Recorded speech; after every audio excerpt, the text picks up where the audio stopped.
What's up, Sabercats? Welcome back to the podcast, Mic'd Up, the broadcast booth, where we talk about sports broadcasting at Fossil Ridge High School, specifically the football broadcasting. I'm Kaylee Scaff, a junior here at Fossil, as well as a member of the 2025 football broadcast crew, and I'll be your host.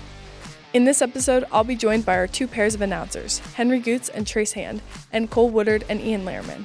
They're the voices of our broadcasts, but they'll describe how it's more than just talking about football.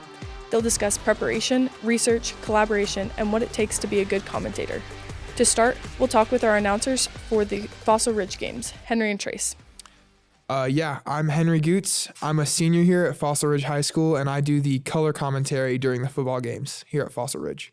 I am Trace Hand. I'm also a senior, and I do the play-by-play announcing. Great. So can you guys just start by kind of explaining the difference between color commentary and play-by-play? Yeah, color commentary is a lot more statistical. You kind of break down the plays. You do it all in between the plays and during breaks in the actual game, such as like in between quarters and at halftime. And I'll let you talk about play-by-play. Yeah, so the play-by-play is really when you're watching a football game, that's who's like telling you what's happening during the play. They're like saying all the good, cool calls that you hear, the electric touchdown calls. That's the play-by-play. And then my job after him is to fill in that airtime and keep everybody entertained and informed and break down what just happened. Nice. So how did you hear about this? Well, we took sports broadcasting last year as juniors with DeGear, and he had us announce some softball games as well as some basketball games. And I thought we did a really good job. I thought I really had a blast. It was a lot of fun. And then he asked us if we would like to be the football announcers for the upcoming year. Yeah, we also knew last year's football announcers were in that same class with us, so we got to talk to them a little bit, and we heard that it was fun and that we should do it. So we did it. Nice. So hearing their experience helped you start and also gave you a beginning knowledge on announcing. Yeah, That's absolutely. Good. Yeah, both of us also have watched a lot of college football throughout our lives and have spent a lot of time analyzing it ourselves. So we kind of had a natural base to start with. Very true. Yeah, that does help. What made you guys want to do announcing specifically? And have you ever thought of doing any of the other roles? Yeah, I mean, announcing really just jumped out at me when we got the opportunity to sign up for different roles. I've always, like as a kid, I would always announce like my own like figure football games and like video games and stuff. So I just really enjoy that aspect of it. Yeah, same thing goes for me. When I saw the list of possible roles, I just immediately went for announcer. And same thing goes for me actually as well with announcing little things when it comes to sports as a kid. And I'm so glad I made that decision. Nice. You guys are very skilled announcers, but when you first started, what experience or skill did you start with and how did you build up that skill? We definitely started with the knowledge. We had a lot of knowledge about football as a whole. And like we said, we had a lot of experience listening to commentators. So like we knew the style of commentating that we wanted to do. But we didn't have the experience. So we weren't necessarily in a rhythm at first. We weren't bad, but we definitely got better over time. Yeah. So much more of it came naturally than I thought would. With how much I've listened to people call games and how much I've paid attention to what they say and how much I break down stuff in my own head when I'm watching a game, it really I just had to say it all. Going into the first game that I announced, I kind of was questioning, how am I going to fill all this time? What am I going to be able to say? And then I wound up not having enough time to say everything I wanted to. It really came naturally. And once I got experience and once I figured out the ins and the outs of everything, it's just been a blast. It's a lot more preparation beforehand than actually doing stuff in the moment. Yeah. So let's talk about that. What is some of the prep that you guys do beforehand? Well, personally, as a color commentator, I read every stat in the book that I can find. on the opposing team, because when it comes to announcing Fossil, I've talked to every player on the team. I've been to every single game, every single scrimmage. I've talked to all the coaches. I know what I'm going to be talking about for Fossil, but I look at the opponent's stats. I watch multiple games of the opponent's film and break it down in my head and also do a small bit of announcing on it. And then I do a quick overview of the roster, get down whose numbers are what so that I can remember, hey, that guy, that's the guy that made that play. And yeah. Yeah, my job's a little easier. I just kind of have to learn the rosters and pay attention to who I am most likely going to be calling their name during the game. And like you said, we're really good friends with everybody on the Fossil team, so that makes it a lot easier. And usually I don't even have to look at like a paper to see who it is. I just know who it is. So that does really help when you put in the work the week beforehand. Then it just makes announcing the game so much easier. So you were talking about earlier Trace's style of announcing. So each announcers have their own style. So how would you describe your style and where did you get that inspired from? yeah, I like to think I'm energetic in the booth and kind of just like a fan up there. And I have grown up watching a lot of Gus Johnson. He called a lot of Texas games back in the day, which is my favorite team when they were in the Big 12. So I learned a lot from him just to let your emotions show, and it makes it a lot interesting to watch. For me, the same thing goes. It's just a college football announcer. Tim Brando, he's the head announcer for Fox. I love the way he calls games. I love the depth of knowledge that he has when it comes to breaking down a play, when it comes to finding a statistic that nobody else knew, and just the way that he handles himself in the booth. I love what he does. So, yeah. Yeah, I agree. Your guys' energy in the booth is very exciting to watch. So, Trace, how do you, as the play-by-play announcer, how do you decide which moments of a play to highlight?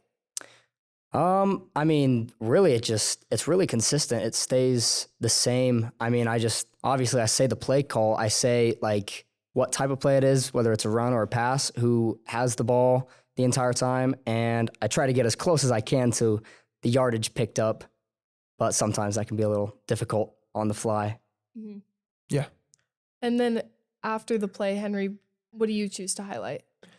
Well, so much of it for me is the preparation beforehand and what statistics I've found, what, not only statistics, just like interesting facts I can find, and what I can bring up about that play, what those players' stats are, what they've been able to do throughout the year, what we're looking to see from them further on in the game. And then another big thing is just breaking down what the defensive play call was, what the offensive play call was, what kind of matchups they created, what the coaches were seeing when they made that decision, and trying to give the fan a better understanding of what they just saw. Yeah, and as a duo, we are really good at picking up on like patterns throughout the game. Yeah. So we implement that into our play calls as well. Yes, that's crucial, not only to be talking about what just happened, but how that relates to the game overall. Mm-hmm. That's definitely a good aspect of your announcing. As an announcer pair, how do you guys get along well and are able to balance your announcing well?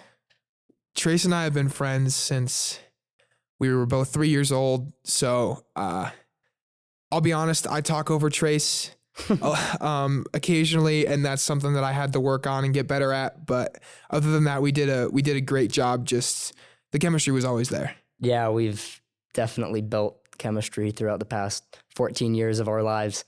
So we spent a lot of time together, and we kind of just work well together. It does help that you guys are friends outside of the booth as well. In relation to the other people on our crew, how did the camera angles and replay affect your announcing? Well, I would say this goes for me more as a color commentator, because I actually have to look at what the audience is viewing during the play. When it comes to the replay, I'm looking at what angle they're seeing, who they're able to see in the frame, and I'll start breaking down the position groups that you can see. Maybe I'll highlight something that isn't exactly directly in the focus. Like if the running back's running the ball, maybe I'll give some credit to the O-line, look at some of the leverage that they've created. And it's all about seeing what the audience can see so I can relate to them, and I'm not just talking about what I'm looking at from the booth. Yeah, I would argue we have one of the less important jobs on our team Yeah. because, I mean, if it weren't for like the camera people and the graphic people and the switchers, we wouldn't even have anybody to talk to. I think they are all super important. Yeah. Thank you to those guys. Yeah. Everyone has a very crucial part in the crew that helps you announce the game better. Mm-hmm. Since you guys were the announcers for only the Fossil games, how throughout the season did you get better with like knowing the players better and more consistency? We knew a lot of the storylines because a lot of there were a lot of storylines. Like we had a sophomore quarterback who was balling out towards the end of the season, and we had a star wide receiver who broke 2 records for the school at the end of the season, who we happened to be really good friends with. So, Yeah. So much of that is just we hang around the team a lot. After every game, we go and we talk to them when they get off the bus. We're already friends with a great number of the guys on the team. The team captain and leader of that offense, Eli Swanson, we've also been friends with him since we were 3. So we talk to him every day about what's going on with that. We talk to all of our other friends about what's going on with the team. So we came in with a lot of knowledge on that, but we definitely, the storylines, like you said, grew a lot throughout the year. Yeah, and that dynamic and that connection between you guys and the team, that is way more important than people realize. mm-hmm. And Yeah. you can announce a team really well, but the better you know them, the better that you can portray the game. Yeah. And the team watches all of our broadcasts Mhm. after the game. That's how they view the game after the fact. So that's pretty cool to see as well. Yeah. As announcers, there's a lot of pressure on you guys because you are what the people and the fans hear. So how do you handle the pressure? Honestly, I kind of just act like it's just me and Henry up there in the booth. It kind of just comes naturally. We're just talking to each other, really. And it doesn't really get in my head that I'm actually talking to people. So, Yeah, I would say the same thing. I never really felt all that nervous throughout the year. Yeah. You can tell from your announcing that you guys are very collected in the booth and calm and just like you guys are talking as friends. So Yeah. I definitely lost my cool a few times, but that had everything to do with the game. And yeah. it's hard not to let your emotions get to you on certain games. But what are some of your guys' favorite moments from this season? For me, it was getting to watch one of my best friends have a spectacular season. He broke 2 Fossil Ridge all-time records in the final game versus Brighton, and knowing that I'm going to get to look back on my high school days and rewatch these broadcasts of me and my other best friend sitting in a booth calling our boy out on the turf, just making plays. That's something that I'm just so glad that I got to do, and it's been a great experience. yeah, I'm a huge fan of football. I'm a huge fan of Fossil Ridge football. But ultimately, it was just a blast calling our friend. And I'm so invested in his career. So it was super fun watching and commentating on his gameplay. And like Trace just said, we're both 2 of the biggest fans you can find out there when it comes to Fossil Ridge football. So getting to call this team that we've followed for so much of our lives and something that we're so passionate about was a great experience. Yeah, it's a very unique experience. Not a lot of people can say that they did this, especially for your senior year. That must have been really fun. Yeah. Do you have any memorable plays that stuck out to you this season? One of Eli's touchdowns in the game at Canvas Stadium. Yeah, I was just about That to was say that. super cool. The entire experience was awesome. We were in the booth up at the CSU Rams Stadium and calling our friend scoring a diving touchdown, trying to mount a comeback in that game, in a rivalry game against Fort Collins. So that was super cool. That's incredible. Yeah, that I loved that call as well. Yeah. What was it like to announce at the Canvas game? The Canvas game was awesome. We, as announcers, we don't have very much to set up when it comes to technology. We just plug our headphones in.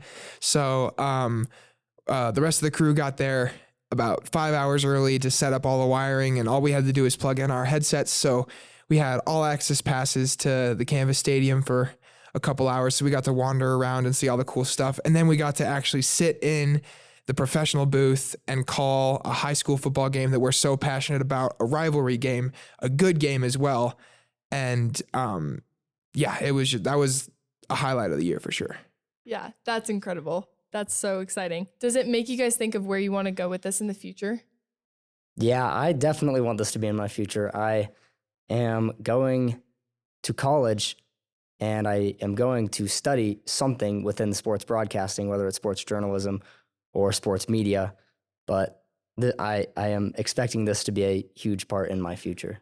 Yeah, I've loved this so much, and I'm looking at University of Auburn has offered me a position to come, and if I'm a student there, they'll let me call some of the radio games for starting off with basketball and baseball. But as I get to my upperclassmen years, radio calls for football. So that's something that I'm very pumped about, and a career after the fact in this announcing field would be a real dream come true.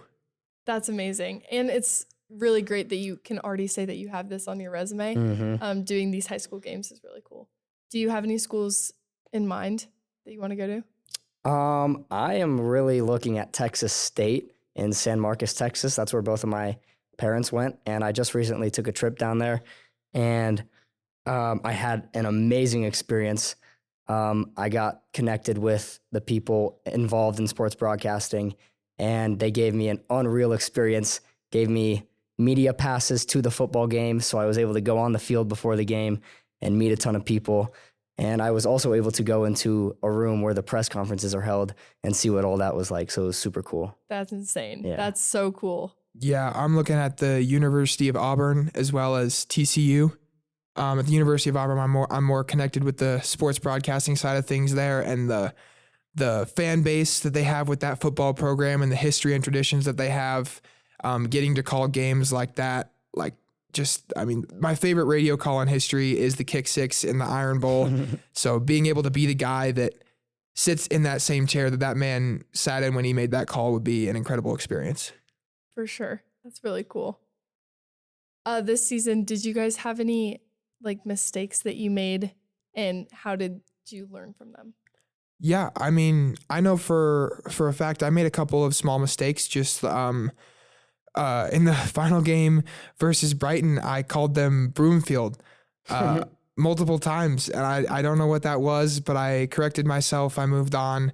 I made the big calls when it mattered, and yeah, I adjusted, and I never really dwelled on it very much. So, yeah, like we said earlier, we aren't too gifted at the technology aspect of it. Yeah. So we had a little bit of technology mistakes throughout the year, but I mean, with experience, we grew and we learned more. So I think we were a good team at the end.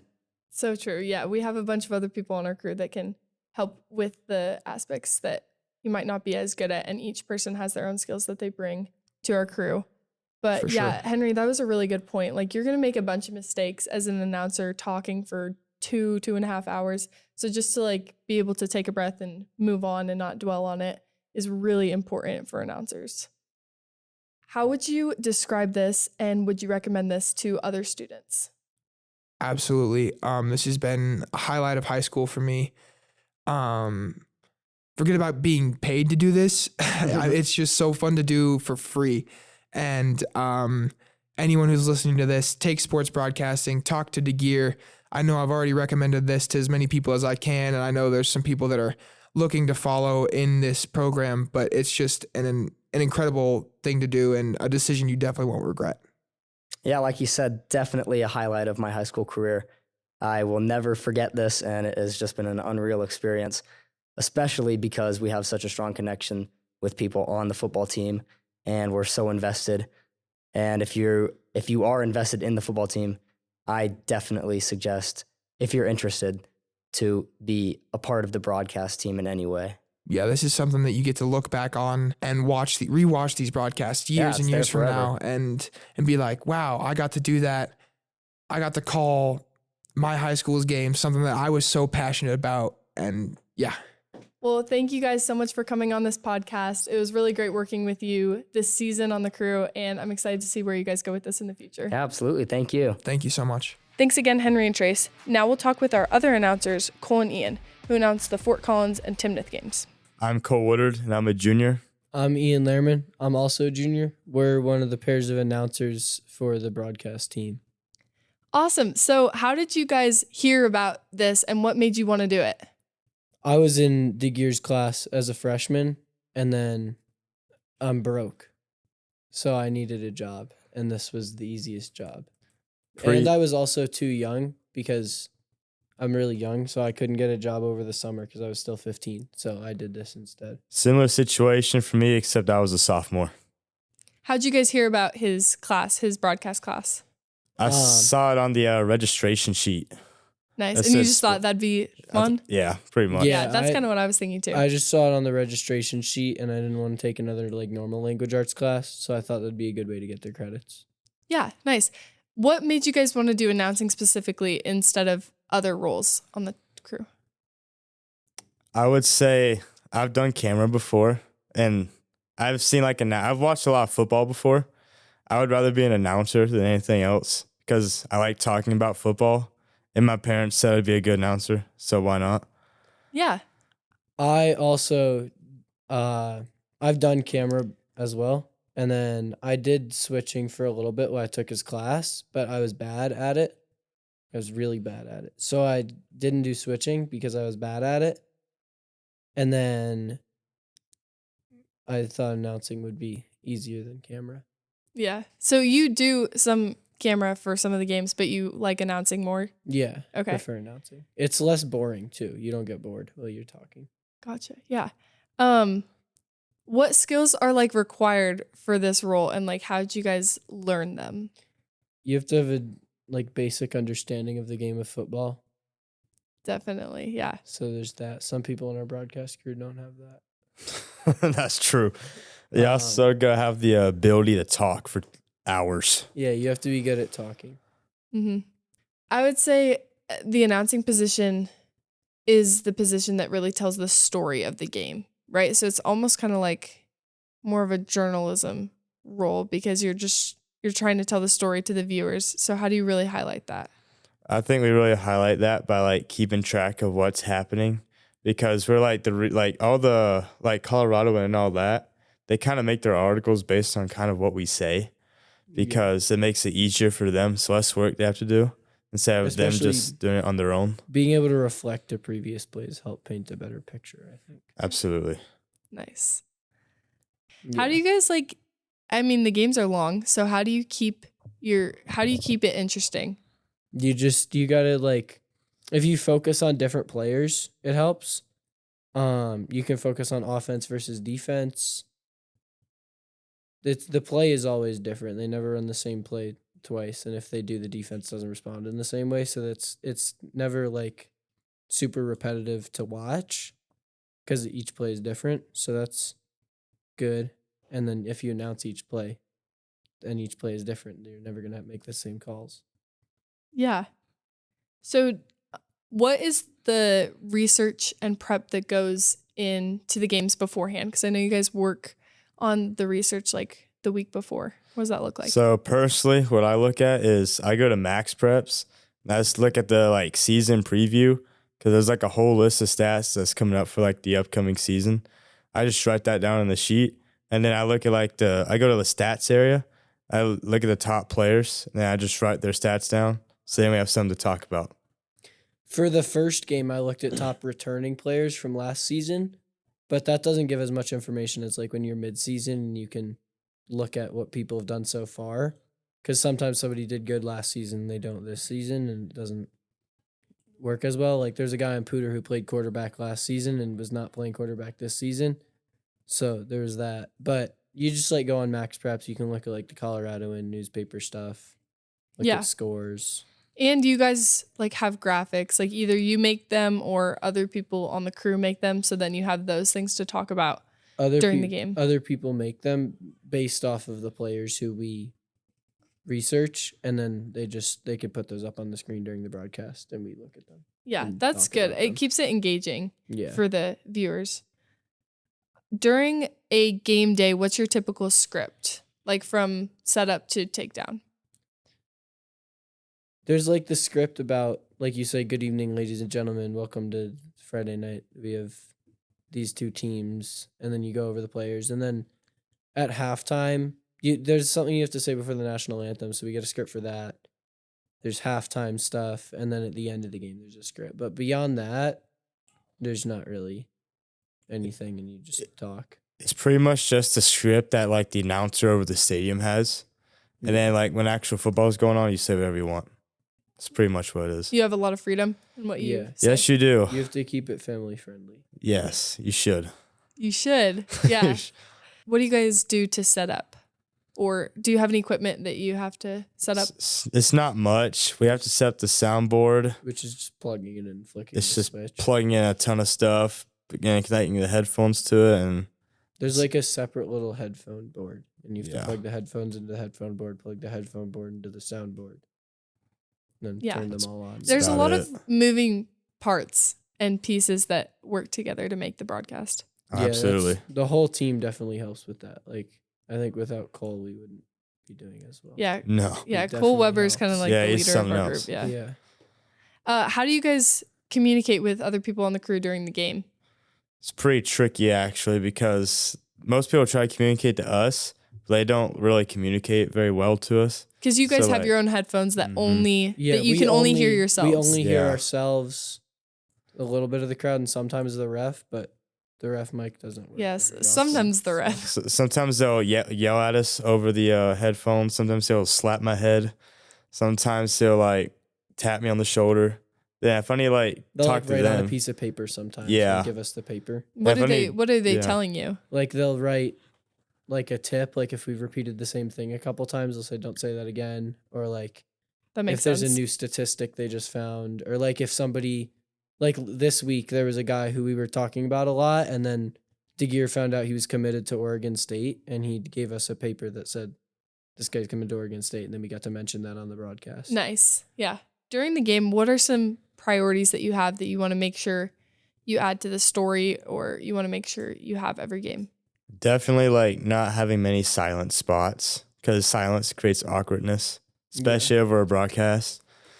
And just like having information just to fill the time, I would say. Yeah, that's why the research is so important, because you always have to have something to say. Yeah, that's good. So the more research, the better. The more graphics that you guys have and the more stats you can talk about. Yeah. Yeah. Mm-hmm. What are things you talk about, like besides the play, like in between plays? What do you talk about? Talk about like what might happen in the next play, like or like projections on what could happen. Like or if you it look at could- they have 3 people lined up in the backfield, you can probably assume it's going to be a run of some sort. Mm-hmm.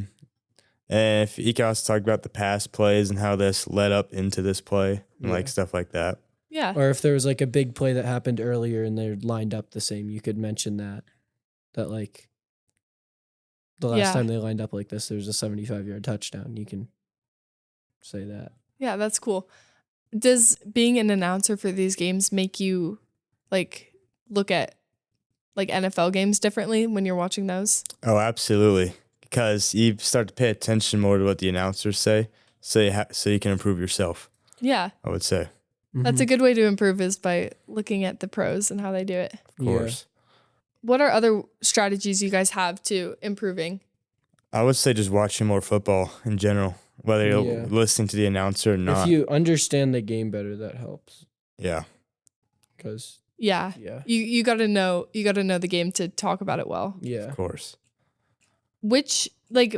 How do you decide what details to highlight in a play? Because there's a lot that goes on in football games. So what do you highlight usually? Honestly, First of all, you highlight who has the ball. That's like the That's first key. priority. yeah. Yeah. It's also like what you can think of first because you don't have much time to really think about it. Yeah. So you just gotta like do the first thing you think of that might be interesting. Like Like- if the quarterback has 10 seconds in the pocket before he throws the ball, you'll mention Mhm. that. Like if the O-line's doing really well and they've been holding off the other team all game, you can mention that. Or if the defense looks like they're about to put the pressure on. Yeah. Mm-hmm. If somebody's blitzing. Mm-hmm. Since you guys are the ones that announce together, like how do you balance the play-by-play and color commentary? He's play-by-play, I'm color. It's pretty balanced, It's but he talks balanced. during the play and I talk more in between plays. Like he'll say like quarterback's backing up, he throws, he catches, he's running 10, 20, whatever. Mm-hmm. And then I'll, like, in between the plays, I'll say that's a reflection of the play that happened 5 plays ago where they did the same thing. Yeah, nice. You guys work together well, and you have good teamwork. And Yeah. so, We're in sync. yeah, it We're worked. locked. The product is better when you guys know each other better and you can work well together. I agree. Yep. How do you think the new equipment and constant improvements in like the broadcast is like improving the broadcasts throughout There's more the to season? talk about. Like with the fan, when the fan cam was added, we can talk more about like the student section. That helps. The field cam, give a different angle. Yeah. Field cam gives us better replays, like especially if there's like a challenging call by the officials. Like actually what we had in our last game, there was a lot of controversial calls. So that camera could actually help us see if they're right or not. Yeah. What mistakes have you guys made and how have you learned from them? Ooh. So, like in our broadcast probably 2 or 3 weeks ago, I lost my car keys. And, I asked Ian mid-broadcast where the PA box was. I meant to do it off broadcast, but I forgot we were in the middle of a play. So I walked up mid-broadcast and went to the PA box. Because the person on the like PA she was saying like somebody left their car keys Yeah. Yeah. and they were yours. Yep, they Yeah. were mine. That was I- pretty rough. Yeah. But then it's now it's like an inside joke for I all of us. Oh, yeah. responded well also. You on did. air. So that was Yeah, you were able to help him cover up. Everybody was laughing in the background, so Yeah. you did a good job. then I had to run like play-by-play and color, and I wasn't as good at play-by-play.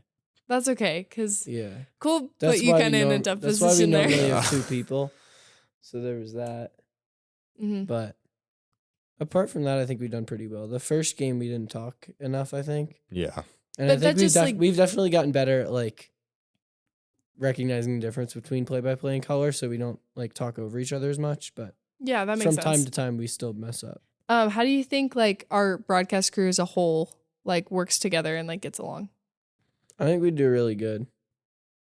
I would say so as well. It's also probably good that we like usually hang out after and do like bonding, whether it's eating food, eating ice cream, whatever.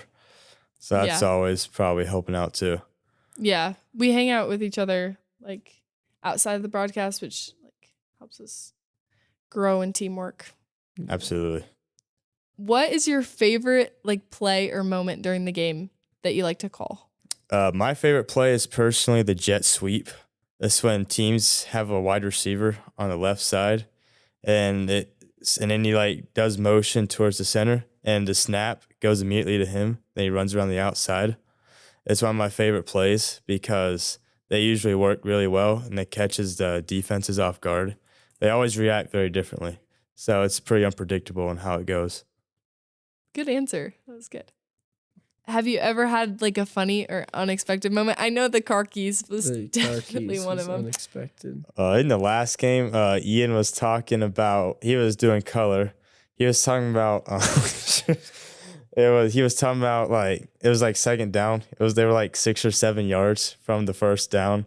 I Oh. just about like mid broadcast went 6-7 mid broadcast. Hey, that's you're gonna have that when you have a whole crew of high schoolers, especially.